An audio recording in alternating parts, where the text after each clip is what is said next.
প্রকাশ্যে এবং ঘোষণা দিয়ে ভোট বর্জন করেছে এবং জনগণকে ভোট প্রদানেও নিরুৎসাহিত করেছে। যে কোনো গণতান্ত্রিক দেশে ব্যবস্থায় এই ধরনের চেষ্টা হতে পারে, মানে পক্ষ বিপক্ষ থাকতে পারে।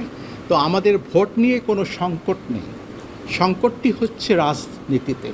আমি মনে করি রাজনীতি যদি আরও সুস্থ ধারায় প্রবাহিত হয় আগামীতে হয়তো ভোটের যে স্বল্পতার যে সমস্যাটুকু এগুলো কাটিয়ে উঠবে।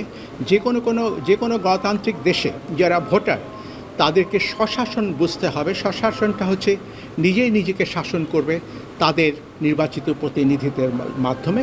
এটা হচ্ছে সচেতনতা, এটাই হচ্ছে গণতন্ত্রের একটি গুরুত্বপূর্ণ শিক্ষা।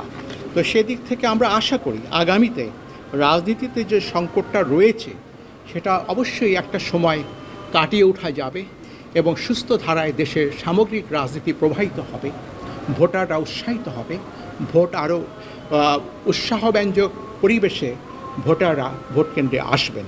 জি।